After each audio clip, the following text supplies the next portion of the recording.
კიდევ ერთხელ მოგესალმებით, თქვენ უყურებთ მოამბე 10 საათზე, სტუდიაში თამარ ფიროსმანიშვილი მუშაობს. საკანონმდებლო ორგანოში მზად არიან TBC ბანკის დამფუძნებლებს კიდევ ერთხელ მოусმინონ. მამუკა ხაზარაძეს და ბადრი ჯაფარიძეს საფინანსო საბიუჯეტო კომიტეტში ორშაბათს ელოდებიან.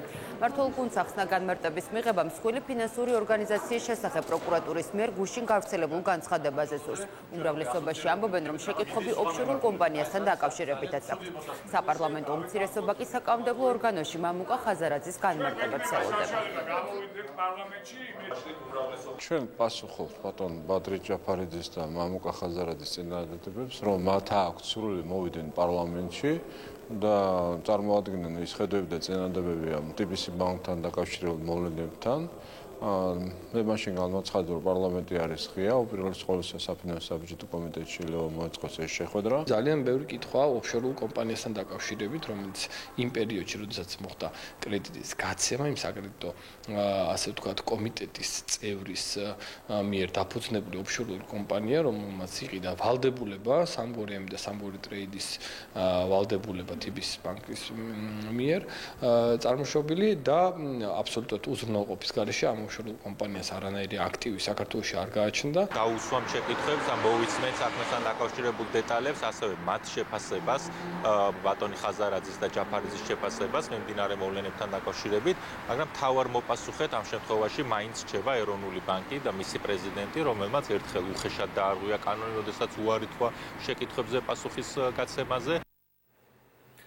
საგამოძიებო უწყების განცხადებას TBC ბანკის დამფუძნებლების ადვოკატი აბსურდულს უწოდებს. ზვიად კორძაძემ გვიან ღამით სოციალური ქსელით განმარტა, რომ პროკურატურის ბრიფინგი ხაზარაძისა და ჯაფარიძის იმიჯის შელახვას ემსახურებოდა.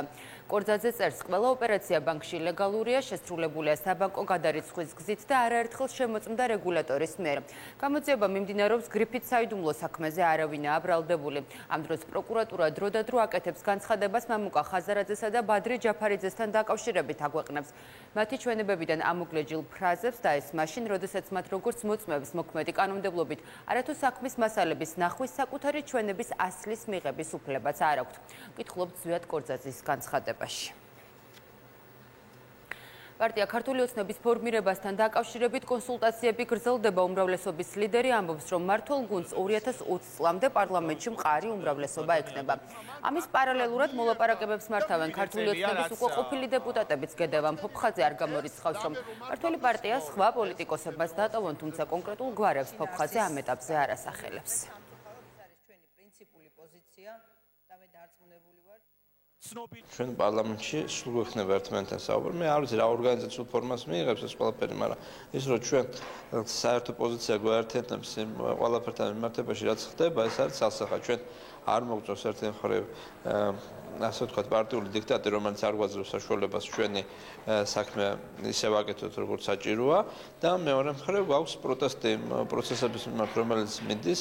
პროცესი, რომელიც უმრავლესობაში მიდის, რა თქმა უნდა, კარს გაუხსნის ახალი მომავლის ხედვის მქონე წარმატებული ადამიანების შემოსვლას პოლიტიკაში, პარტიაში. არის ქვეყანაში ბევრი წარმატებული ადამიანი, რომელიც დაინტერესებულია პოლიტიკით, ეს ეხება ყველა ასაკს და რა თქმა უნდა, ქართული ოცნება კარებს გახსნის არჩევნების მოახლოებისთვის უკვე ამ ადამიანებისთვის.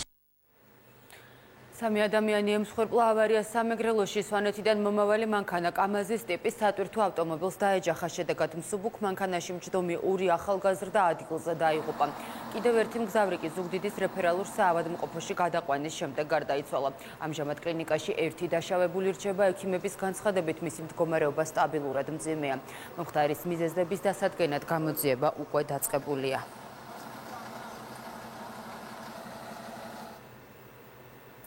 იუსტიციის სამინისტროდან გათავისუფლებული თამაზ ახობაძე თანამდებობაზე აღადგინეს. ამის შესახებ განცხადება დანაშაულის პრევენციის ცენტრმა და აღსრულების ეროვნულმა ბიურომ ერთობლივად გაავრცელეს, რომლის მიხედვითაც ახობაძემ განრიდება მედიაციის მენეჯერად დანიშვნა მოითხოვა, თუმცა ის ახალგაზრდული პროგრამების მენეჯერის პოზიციას დაიკავებს. შეგახსენებთ, რომ ახობაძე 27 თებერვალს მინისტრის მოადგილესთან უშედეგო შეხვედრის შემდეგ შიმშილობდა და სამინისტროსთან კარავიც გაშალა. უწყებას ის უზენაესი სასამართლოს გადაწყვეტილების აღსრულებას თხოვდა.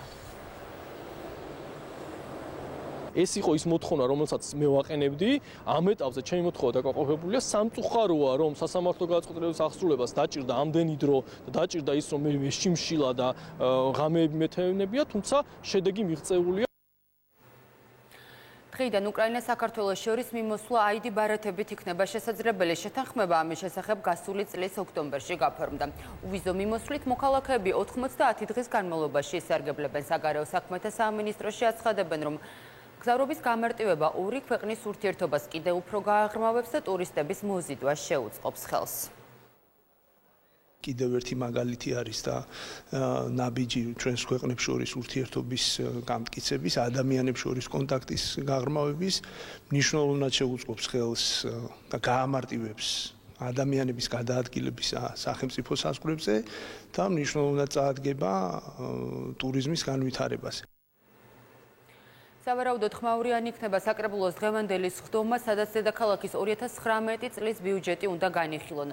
ქართული ოცნების წარმომადგენლები ამბობენ, რომ გასულ წელთან შედარებით ბიუჯეტი 62 მილიონი ლარით გაიზარდა და თანხის დიდი ნაწილი ინფრასტრუქტურული პროექტების განხორციელებაზეა მიმართული.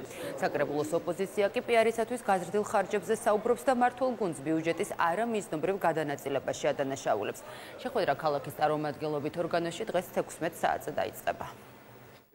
გვექნება ბიუჯეტის ცვლილება, ასევე 62 მილიონი ლარით იზრდება თბილისის ბიუჯეტი და მილიარდს მნიშვნელოვნად გადააჭარბებს და ასევე გვექნება გარკვეული ცვლილებები და უკვე დამტკიცებულ გერგებში 60 ოჯახს ჩვენ გადავცემთ, 60-მდე ოჯახს გადავცემთ ბინებს, უკვე უძრავქონებას, ასევე რამდენიმე ათეულ ოჯახს გადავცემთ 12000 კვადრატულზე მეტრს და ამით ჩვენ სახელმწიფო ვალს ვისტუმრებთ. ამ ბიუჯეტით ირკვევა, რომ 1.600.000 ლარით სცირდება ავარიული კორპუსების დაფინანსება, ანუ პერმანენტულად ნაცვლად იმისა, რომ იზრდებოდეს ამ მიმართულებით დაფინანსება თბილისში, იმიტომ რომ ეს სერიოზული პრობლემა პირიქით კლებულობს და იზრდება რა, როგორ იხმარონ დანაჩანგალი, როგორ გაარეკლამოს კალაძე მესა თუ ის პოსტი და როგორ გაპიარდეს. ასევე მნიშვნელოვანია პარკირების საკითხი.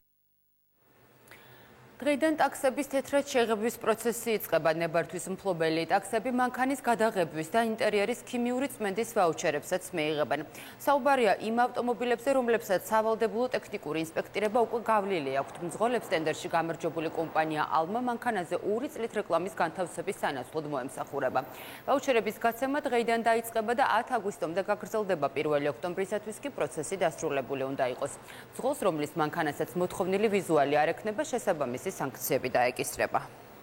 ვისაც სურვილი ექნება A კატეგორიით განახორციელოს ტაქსის მომსახურება, შესაბამისად უნდა მოვიდეს შესაბამის ვიზუალში, რაც დაამტკიცა მთავრობამ და საკრებულომ, ეს უნდა იყოს თეთრი ფერის, ამისთვის მსურველმა უნდა გააკეთოს განაცხადი, რა ინფორმაციაც მათ მესეჯების სახით უკვე მისული აქვს, შესაბამისად ტაქსი კოჯიზეც განთავსებული არის შესაბამისი ინფორმაცია, დეტალური, თუ რა ეტაპები უნდა გაიარონ იმისთვის, რომ მიიღონ შეღებვის ვაუჩერი.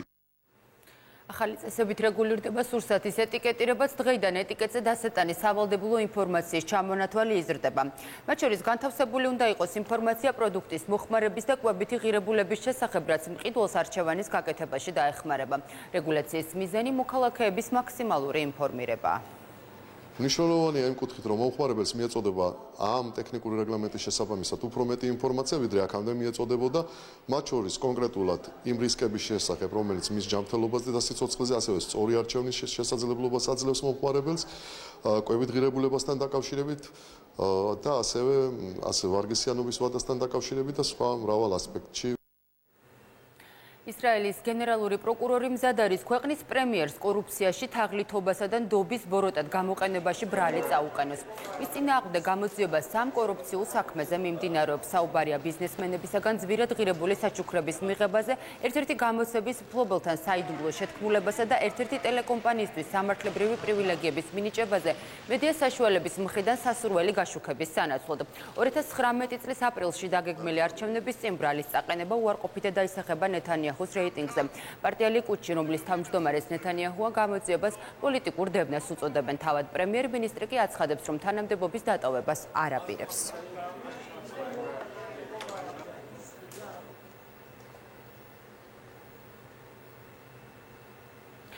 თურქეთში ისტორიაში ყველაზე მასშტაბური სამხედრო საზღვაო წვრთნა სახელწოდებით ცისფერი სამშობლო 2019 იმართება. სწავლებაში 103 სამხედრო გემი მონაწილეობს. წვრთნა რამდენიმე ეტაპისაგან შედგება და 5 მარტს დასრულდება. თურქეთის ხელისუფლების ცნობით სწავლების მიზანს სამხედრო საზღვაო ძალების მზადყოფნის გაძლიერება წარმოადგენს. გაეროს უშიშროების საბჭომ ვენესუელას შესახებ რეზოლუციის რუსულ პროექტს მხარი არ დაუჭირა. დოკუმენტში მოსკოვი პოლიტიკური კრიზისის დარეგულირების გზად ეგრეთ წოდებული მონტევიდეოს მექანიზმის ამოქმედებას ასახელებს, რომელიც დაპირისპირებულ მხარეებს შორის დიალოგის დაწყებას გულისხმობს. მანამდე გაეროს უშიშროების საბჭოს სხდომაზე განიხილეს ვენესუელას შესახებ რეზოლუციის შეერთებული შტატების პროექტი, რომელსაც რუსეთმა და ჩინეთმა ვეტო დაადეს. ამერიკის დოკუმენტში საუბარია ვენესუელაში თავისუფალი და სამართლიანი არჩევნების ჩატარების აუცილებლობაზე. ამას გარდა პროექტი მოუწოდებს კარაკას დაუშვეს არჩევნებზე უცხოელი დამკვირვებლები და მოხსნას ჰუმანიტარული დახმარების შეტანაზე დაწესებული შეზღუდვები. და გამოშვების ბოლოს ისევ საქართველოს უბრუნდებით კონსერვატორიის დიდ დარბაზში თბილისის რიგით 22 ჯაზ ფესტივალი ახალი პროექტით გაიხსნა. ძველი და ახალი თაობის მუსიკოსები მსმენელის წინაშე ჯაზური კომპოზიციები წარდგნენ. თბილისის მერიის ბიგ ბენდი და ჯაზის ცნობილი ქართველი შემსრულებლები სცენაზე კონსერვატორიის ჯაზის განყოფილების სტუდენტებთან ერთად გამოვიდნენ და სხვადასხვა ცნობილი კომპოზიციები ერთად შეასრულეს. დღეს კი ივენთ ჰოლის სცენას ამერიკელი ჯაზ გიტარისტი პეტ მეთინი დაიკავებს. ჩვენ საშუალება მივეცით ახალგაზრდა მუსიკოსებს, კონსერვატორიის ჯაზ ფაკულტეტის სტუდენტებს შესაძლებლობა ქონოდათ დიდ ორკესტრთან ერთად წარმდგარიყვნენ მსმენელის წინაშე. მოხარულებათო ძალიან ენთუზიაზმით მოხდა ამ პროექტის ატაცება და ძალიან ბევრი სტუდენტი ჩაერთო ფესტივალის პროგრამაში. ძალიან გვიხარია, რომ ეს თანამშრომლობა შედგა, ეს ექსპერიმენტიც ესეც წარმატებული გამოვიდა და ჩვენ ყოველთვის ვეცდებით, რომ მსგავსი სიახლეები შევთავაზოთ ჩვენ მსმენელს. მომავალ წელსაც და შემდეგ წლებშიც აუცილებლად თბილისის ჯაზ ფესტივალი გაიხსნება სწორედ ახალგაზრდა თაობასთან ერთად. და მეტიც ქალაქ თბილისის მერია აუცილებლად უზრუნველყოფს, რომ ყველა დიდი ფესტივალი მაქსიმალურად, ესე ვთქვათ, ყველა დიდმა ფესტივალმა მაქსიმალურად უზრუნველყოს ახალგაზრდების ჩართულობა. მოამბეაციამი დასრულებულია. მადლობა ყურადღებისთვის. ნახვამდის.